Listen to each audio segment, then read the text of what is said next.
Um,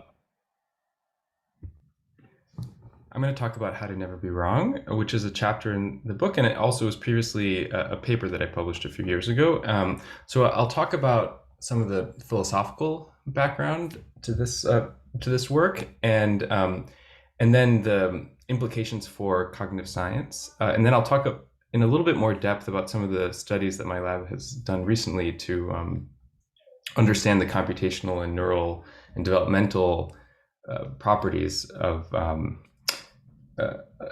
auxiliary hypotheses, generation and evaluation, which I'll get into and explain why that's relevant. Okay, so I want to start with a story, which is about the troubling orbit of Uranus. So in the late 1700s, early 1800s, astronomers were perplexed by the orbit of Uranus, which did not seem to adhere to the predictions of Newtonian gravitational theory. And so one interpretation of these irregularities is that they were contradicting the prevailing Newtonian theory. And that was very troubling for astronomers. At that point, Urbain Le Verrier showed up and demonstrated that the irregularities could be completely accounted for by positing an auxiliary hypothesis, an eighth planet, which later came to be known as Neptune. And this was quite a daring hypothesis, right? Because he's explaining away these irregularities by positing an entire physical body, a large physical body in the solar system. But this daring hypothesis was rewarded because it was later confirmed by telescopic observation. So this is one of the success stories of positing auxiliary hypotheses that can explain away disconfirmation of theories. Now, the very same strategy led the very same person, Le Verrier, to quote unquote discover Vulcan, which is a planet in between Mercury and the Sun. And he actually went to his deathbed believing in the existence of Vulcan. And now, of course, we know that no such planet exists. So the fundamental question that faces both practicing scientists and philosophers of science is, when are auxiliary hypotheses good and when are they bad? So when can they rescue a good hypothesis from disconfirmation by positing latent variables that may actually exist? But when are they bad, where they can incorrectly rescue a bad hypothesis by positing latent variables that don't in fact exist? And this connects to a tradition in the philosophy of science that falls under the umbrella of what some people call underdetermination of theories. So the basic idea is that theories are webs of interconnected hypotheses about nature. And because of this interconnection, one can't confirm or disconfirm a single hypothesis in isolation without affecting the validity of other hypotheses. So you run into this kind of holistic problem where it becomes impossible to evaluate particular hypotheses in isolation. And so the really critical theoretical problem is, how do we establish the validity of an individual hypothesis given this web of interconnection?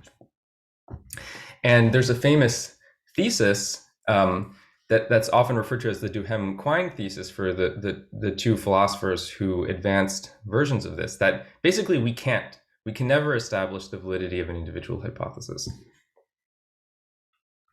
So I'll just give you a few quotes to give you a sense of how the original thinkers thought about this. So Pierre Duhem was a physicist turned philosopher, and a lot of his philosophy was directed at understanding the sort of philosophical foundations of physics. So in this context, he was saying that the physicist can never subject an isolated hypothesis to experimental test, but only a whole group of hypotheses. When the experiment is in disagreement with his predictions, what he learns is that at least one of the hypotheses constituting this group is unacceptable and ought to be modified, but the experiment does not designate which one should be changed. So you can see clearly the nature of undetermination in this setting, where you get some kind of disconfirmatory data. So you know something is wrong with your theory, but you don't know which part of your theory is wrong. Now, Quine took this quite a bit further in his famous paper, Two Dogmas of Empiricism. And I mean, I'm not going to rehash all of his arguments there, but he basically summed it up with this one sentence: the unit of empirical significance is the whole of science. Right? So he cast significant doubt on the notion that science could kind of carve up nature at its joints and evaluate individual hypotheses bit by bit, but rather scientists were forced to construct elaborate intertwinings of different hypotheses and then evaluate them as a whole. And the reason this is so concerning from a philosophical perspective, but also from a practical scientific perspective, is that there's a kind of slippery slope to unfalsifiability. So if scientists can posit ad hoc auxiliary hypotheses, then they can explain away any evidence that disfavors their central hypothesis. The philosopher Lakatos had a evocative expression for this. He described auxiliaries as a protective belt that could basically defend hypotheses, good or bad, from attack from disconfirming data. Right. So ideally, right, we would want to be able to falsify incorrect theories, but if there really is this resilient protective belt of auxiliaries, then it may be very difficult to actually, in practice, falsify anything. And this also connects to another tradition of ideas in philosophy of science that's often called the theory-ladenness of observation. It's most closely associated with Thomas Kuhn, but also with a number of other thinkers. One version of this argument is that there's a kind of radical statement about underdetermination where auxiliaries actually govern our interpretation of measurements in such a way that there is no objective observation. One can't just look at the data. And as a consequence, we basically always need some theoretical machinery, a set of auxiliary hypotheses that underpin our very interpretation of measurement data. And so again, if you change those theories, right? If you change those auxiliary hypotheses, then you can potentially adapt to different kinds of, to almost unlimited forms of disconfirmation, depending on how flexible you are with your auxiliary hypotheses. So here's what Thomas Kuhn said in The Structure of Scientific Revolutions: looking at a contour map, the student sees lines on paper, the cartographer a picture of a terrain. Looking at a bubble chamber photograph, the student sees confused and broken lines, the physicist a record of familiar subnuclear events. Only after a number of such transformations of vision does the student become an inhabitant of the scientist's world, seeing what the scientist sees and responding as the scientist does. Albert Einstein also made a similar remark. He said, "It is quite wrong to try founding a theory on observable magnitudes alone. In reality, the very opposite happens. It is the theory which decides what we can observe." Okay, so theory-ladenness of observation kind of intersects with this issue of underdetermination and auxiliaries, where the part of the theory-ladenness of observation derives from the structure of auxiliary hypotheses and the kind of protective belt function that they serve. Now, if we just return to history for a minute, a nice example of this comes again from astronomy. If we go to the case of Galileo, Galileo was looking at the moon through a telescope, and he was seeing things on the moon that contradicted prevailing dogma. But the problem was that even if he could get another person to look through his telescopes, they didn't necessarily infer make the same inferences on the basis of those observations as he did, in part because at that time it wasn't fully understood how telescopes work, what were the different properties of telescopes that made them report different measurements. How do we establish the validity of particular measurements made using telescopes? And the quality of telescopes varied widely across Europe at that time. So Galileo happened to have quite good telescopes, but in other parts of the continent, the telescopes might have been quite bad. So the issue is not, it was not simply one of just showing someone else the data, right? It was getting them, providing them with the right kind of auxiliary structure so that they could interpret the data in the same way as Galileo. Okay, so now I want to talk about one path to solving these issues that's known as Bayesian confirmation theory.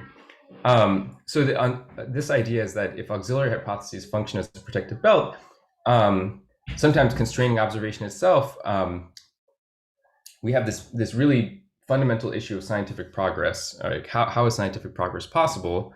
And Bayesian confirmation theory tries to address this problem through the probability calculus. So here's the essential idea, just to orient you to the variables here. So H is the central hypothesis. We could say, for example, that's the Newtonian theory of gravitation. Right? A is an auxiliary hypothesis, like the presence or absence of Neptune. And then the conjunction of these two things is, I will denote HA. Right? So Bayes' rule says that the posterior probability assigned to this conjunction, given some data, like the measurements of Uranus's orbit, is going to be proportional to the likelihood of the data given that conjunction, and then the prior of the conjunction, the prior probability of that conjunction. Now, if you want to take this conjunctive posterior and convert it into a marginal posterior, right? So what we're fundamentally interested in typically is the posterior over the central hypothesis. Then we can just marginalize over the auxiliaries, right? So we just sum these things up. Okay, so here's the critical, the sort of pivotal line of reasoning for how Bayesian confirmation theory allows us to think about resistance to disconfirmation. And it says that resistance to disconfirmation can be rational, from the perspective of probability calculus, when the central hypothesis has a high prior probability and the auxiliary hypothesis has a high likelihood. In other words, when the auxiliary hypothesis allows the central hypothesis to explain the data really well, and the central hypothesis has high probability, then the posterior will, to some extent, in a kind of smooth parametric way, resist disconfirmation. So one implication of this is that the protective function of auxiliaries does not need to be explained in terms of motivated reasoning. This idea that what we believe depends on what we want. Right? This was a very important idea in social psychology, and I want to say, just to be clear, that I do believe motivated reasoning happens, but what I'm trying to do here is to see how far we can get without invoking motivated reasoning, right? Just through kind of the austere cognitive machinery of Bayesian confirmation theory, can we rationalize resistance to disconfirmation? And I also want to mention that these arguments about Bayesian confirmation theory and auxiliaries, I owe much to the philosopher Michael Strevens for working out a lot of these arguments.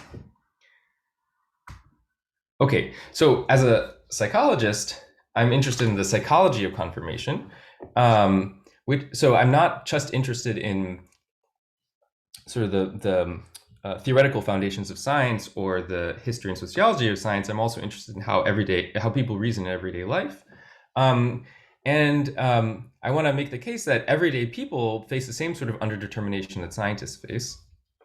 I started thinking about this when my first child was a baby, and my mother wanted to put her to sleep, and she went in there and she declared that she had found a recipe for putting the baby to sleep, which is that you have to sing and rub her back at the same time. So I as a desperate parent, I was willing to give that a shot. So I tried that, and she was still awake. And I said, I said to my mom, well, look, it doesn't seem to be really working very well. She said, oh, well, you have to sing this particular song. So I tried that. Baby's still awake. I went back to my mom and she said, oh, well, you have to rub in this particular way, on this particular part of her back. Right. So basically this iterated a bunch more times, and finally the baby fell asleep. And my mom said, aha, you see, I was right. My theory of how to put the baby to sleep is correct, right? Even though, from my perspective, it involved all of these sort of auxiliary modifications. So this is the kind of, quotidian theory that of course parents are very invested in sorting out. And you can see the way in which you might start with some kind of central hypothesis and then tweak various auxiliary hypotheses to make that hypothesis fit. So I want to make the following psychological claims. First, that human intuitive theories are robust to disconfirmation because they tend to be sparse and deterministic. So these are two properties that favor ad hoc auxiliary hypotheses by allowing violations to be explained very specifically. So that's basically trying to establish, there's a sort of normative part, which is that when you have sparse and deterministic intuitive theories, then, or just theories in general, then Bayesian confirmation theory will favor auxiliary hypotheses that will protect from the central hypothesis from disconfirmation. And then those properties, sparsity and determinism, are things that are properties of, they are actually properties of human intuitive theories. And then I want to talk through a few applications of Bayesian confirmation theory to explain a wide range of apparently irrational behavior in terms of rational belief updating. Okay, so as I'm sure some of you have heard, there was a famous task developed by Paul Wason called the Wason selection task, where he'd show a bunch of cards that had numbers or vowels on both sides. Numbers or letters on both sides, and Wason would ask questions like the following: which two cards should you turn over to test the claim that if a card has a vowel on one side, then it will have an even number on the other side? And the basic empirical finding was that people seem to adopt a positive test strategy, where they would turn over cards that were likely to produce data confirming the focal theory. And this was historically interpreted as a kind of confirmation bias that was actually irrational. But it turns out that if you start from different assumptions, you can show that the positive test strategy is actually rational when hypotheses are sparse. And this was an idea that was explored by Kleiman and Ha, and then later Oxford and Chater. So the idea is that sparsity in this context means that positive confirmation is rare. And under those conditions, the positive test strategy can actually be rational. So is sparsity actually a reasonable assumption? For many realistic domains, you could argue yes. For example, AIDS is rare in the population, but highly correlated with HIV. So if you observe that someone has AIDS, that's highly informative about whether they have HIV. Now, when you ask people to generate hypotheses, they tend to generate sparse hypotheses, right, where positive confirmation is rare. And when you put people in situations where the perceived violation, where the sparsity assumption gets violated or people perceive it as violated, then people actually shift away from the positive test strategy. Okay, so that's the evidence for sparsity. Now, with determinism, Albert Einstein famously said that God does not play dice. And it appears that humans kind of adopt a similar, everyday humans adopt a similar inductive bias about determinism. So for example, when children are presented with apparently stochastic outcomes, then they'll posit a deterministic latent variable that explains away the apparent stochasticity. And when you ask adults to make causal inferences, their inferences are consistent with a strong inductive bias for determinism. So people think that causes are either basically on or off, like they strongly affect their outcome, or they don't affect it at all. So to summarize so far, auxiliary hypotheses are indispensable for scientific theories. But we've seen examples where they can also lead scientists astray by protecting wrong theories from disconfirmation.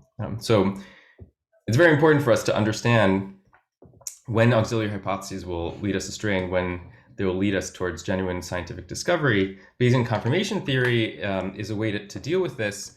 And there's an empirical question about whether human intuitive theories have the kinds of properties that are stipulated by Bayesian confirmation theory that make resistance to disconfirmation rational. In particular, I presented some evidence that the two particular properties, sparsity and determinism, support this protective belt of auxiliary hypotheses, but in a manner that's consistent with rational belief updating. Are there any questions so far, or shall I keep going to applications?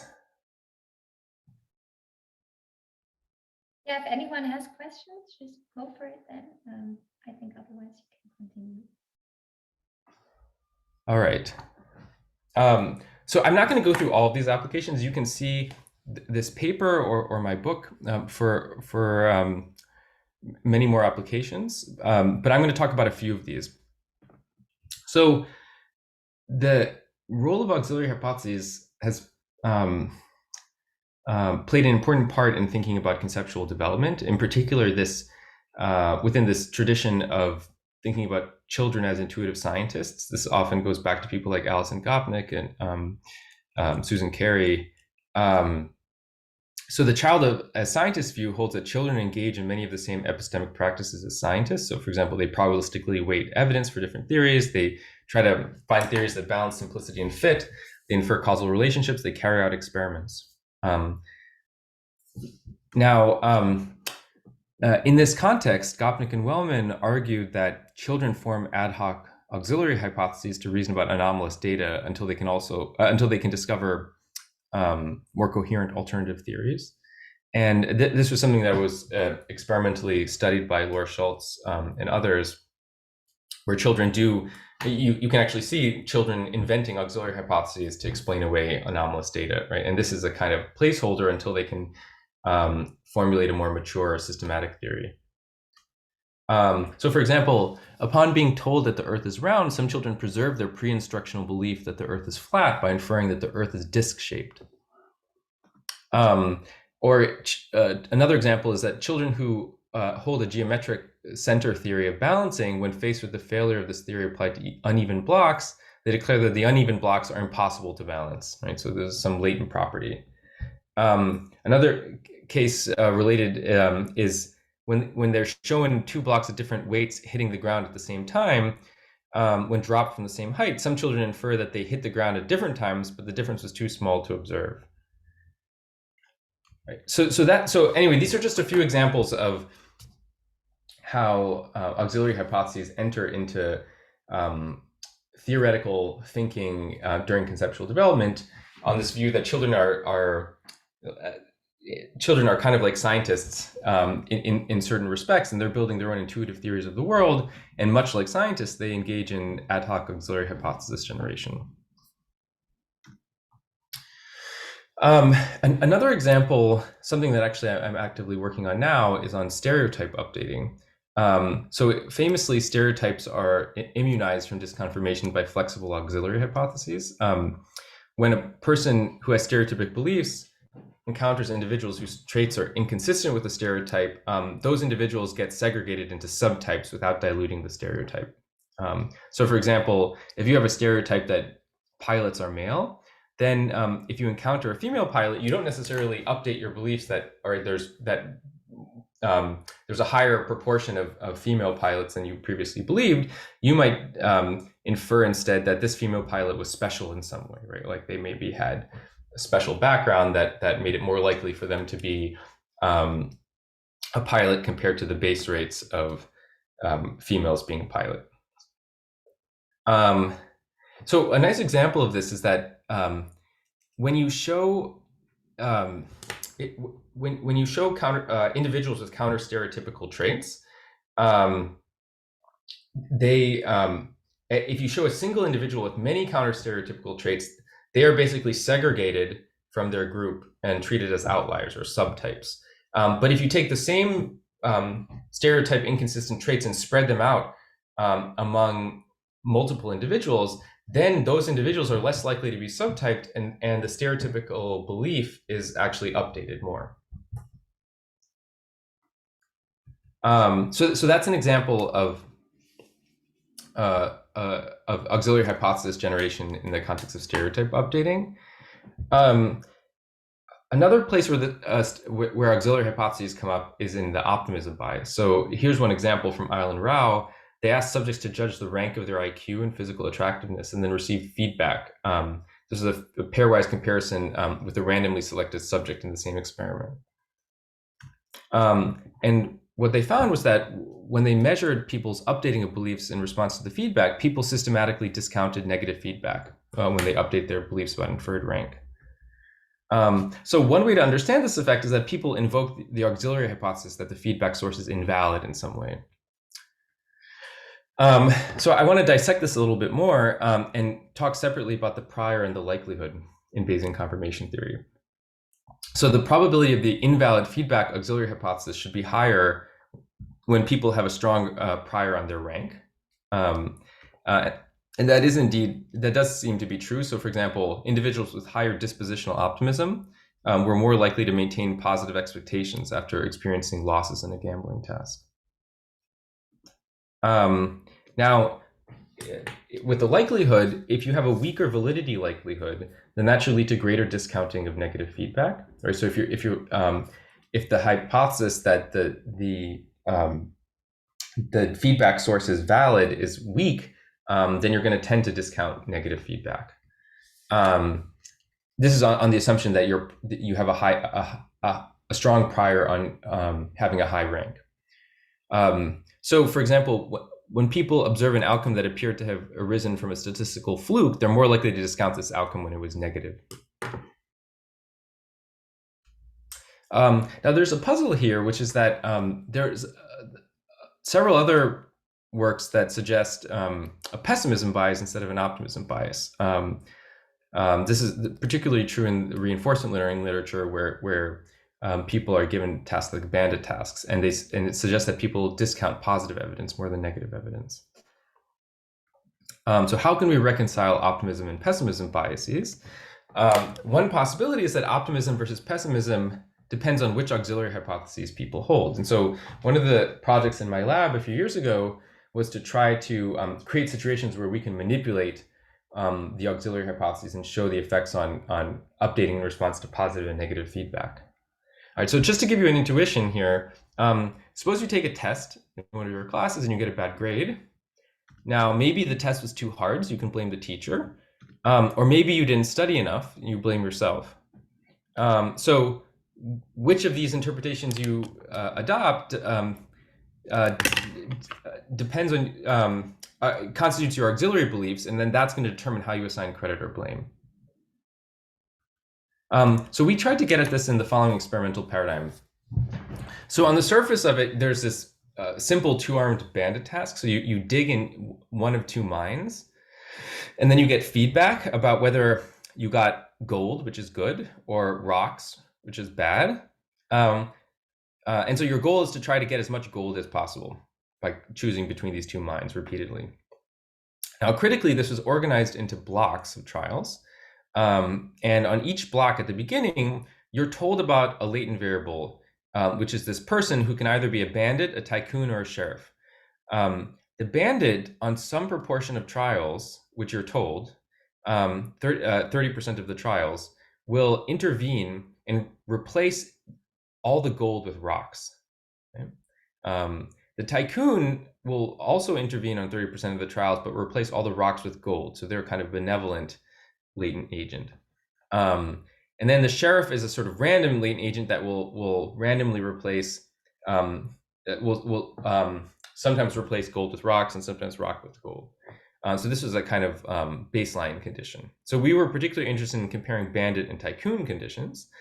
So the idea here is that in the tycoon, the benevolent condition, positive outcomes are more likely to have been generated by the latent agent. So if you're trying to estimate the probability that this mine is going to deliver gold, then you basically want to discount those positive outcomes and learn more from negative outcomes because they're actually more informative.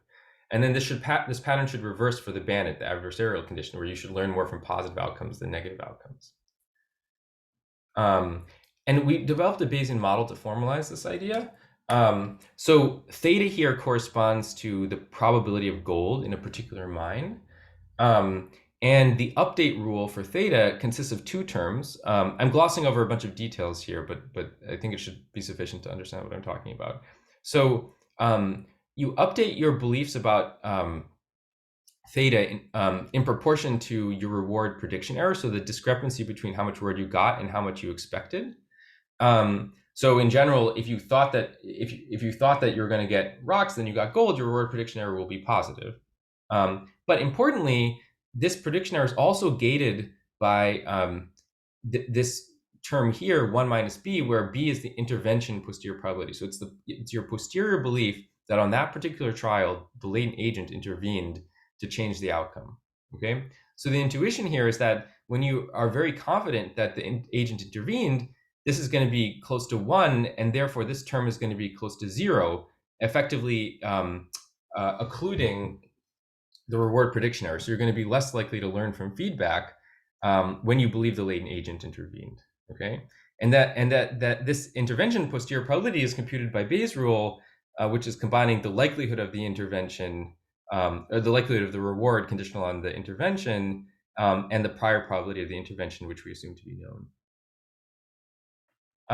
So here's the result. So if we just do a kind of somewhat more model agnostic, it's not exactly model agnostic, but it doesn't commit to the Bayesian model. We allow different learning rates for different conditions, like for adversarial and benevolent and the neutral Sheriff condition, plus for positive and negative prediction errors. Then you get this pattern, which looks a lot like the learning rates that you'd expect from the Bayesian model, where essentially you learn more from positive than negative examples in the adversarial condition and more from negative than positive examples in the benevolent condition. So this is consistent with this idea that updating of beliefs is going to be gated by your inferences about latent variables, which in this case function as the auxiliary hypotheses.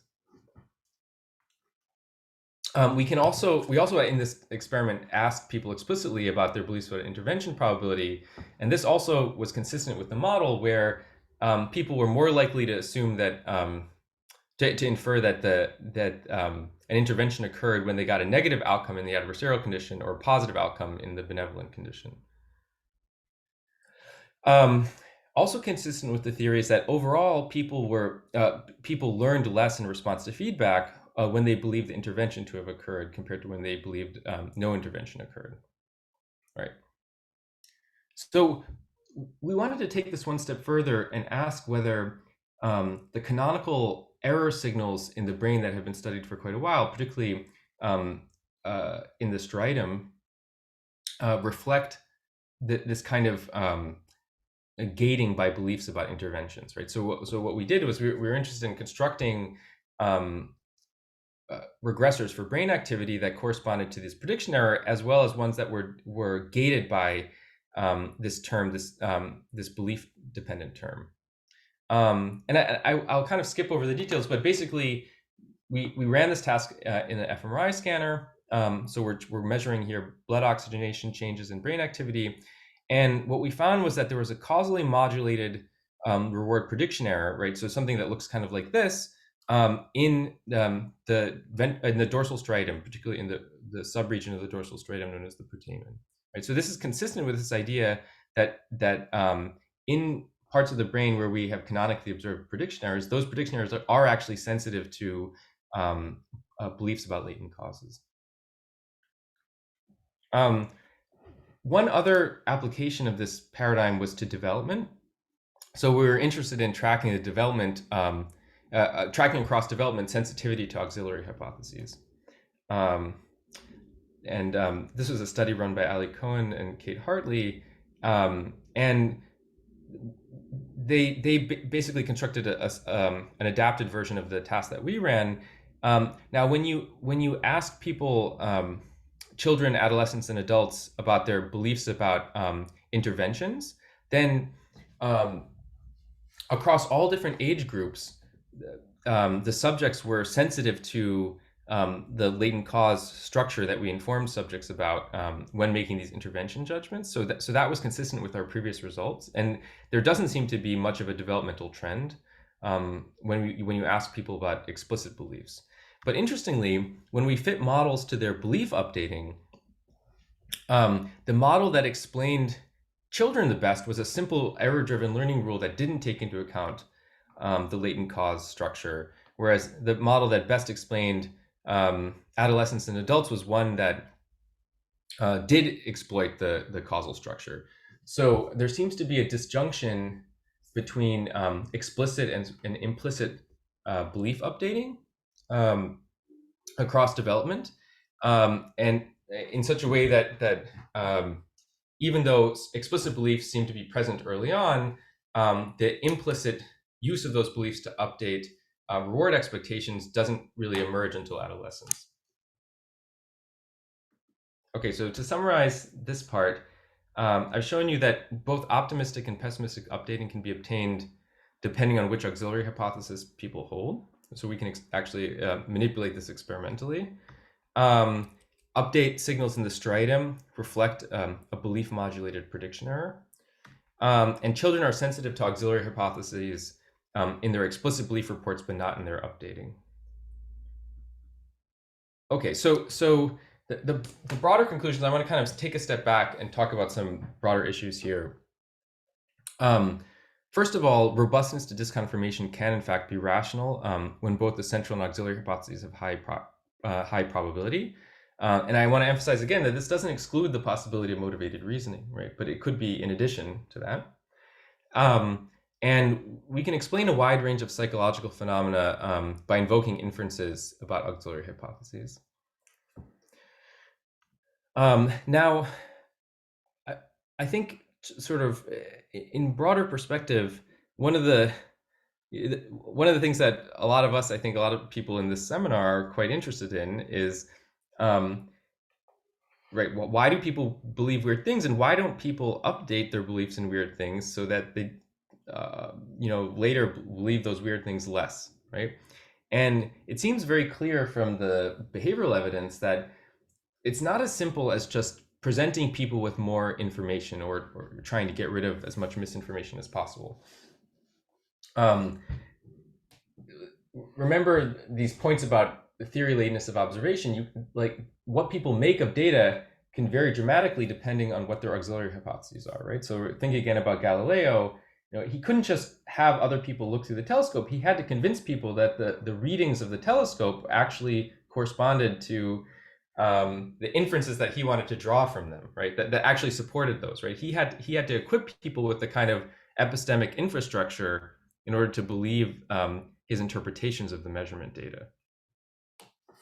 And we're facing a similar conundrum now, right?